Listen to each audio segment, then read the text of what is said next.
La première sensation en arrivant devant les urgences, c'est l'extrême exigence des personnels dès l'entrée dans le circuit spécifique Covid-19. Le calme et la maîtrise parfaite des admissions, c'est la signature des urgentistes. Ici, depuis le début du mois de mars, tout est préparé, codifié, face à une maladie toujours mal connue.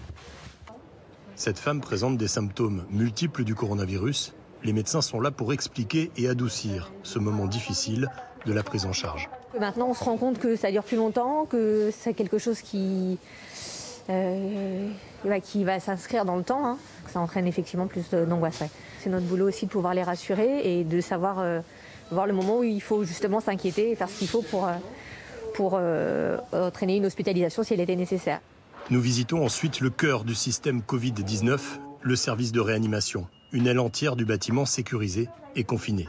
Dans chaque chambre, des soins lourds, des patients intubés et sous sédation. Le personnel soignant ne montre jamais un signe de stress ou de précipitation. Tout le monde est sur le pont, jour et nuit. L'équipe est au complet en permanence. Il n'y a pas de samedi, il n'y a pas de dimanche, il n'y a pas de jour férié. Tout le monde est là tout le temps.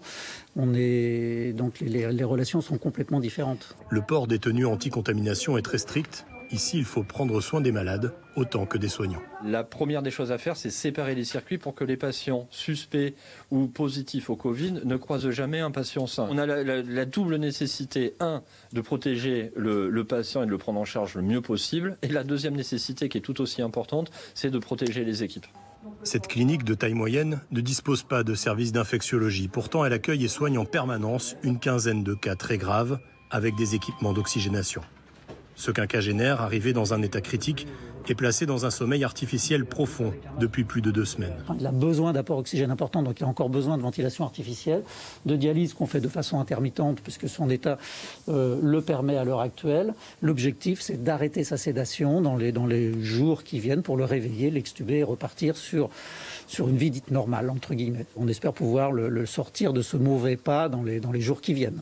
Les équipes travaillent dans le silence, les gestes sont précis, rigoureux. Même dans certains moments compliqués, tout le monde garde son calme. Après la phase de réveil, il faut s'assurer que les malades vont se rétablir complètement.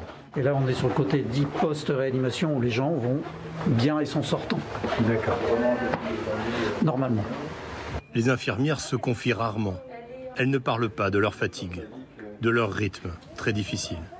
Avec l'expérience des semaines passées, face au virus, elles apprennent à travailler différemment. On a un circuit particulier où on se change, où on se déshabille, où on se douche, chose qu'on ne faisait pas forcément avant, puisqu'avant on était dans les vestiaires communs. Voilà. Forcément, on a pris une petite habitude. Hein. Mais oui, c'est quand même stressant de ramener quand même un virus à la maison, même si on prend quand même toutes les précautions d'usage.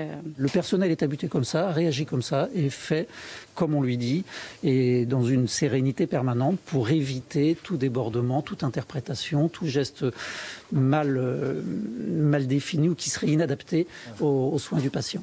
Alors c'est vrai que la grande sérénité du personnel et les mesures de protection exceptionnelles ont eu une conséquence directe sur la transmission du virus. Ici à la clinique de Bordeaux-Nord, seuls 2 personnels soignants ont été contaminés depuis le début de la crise.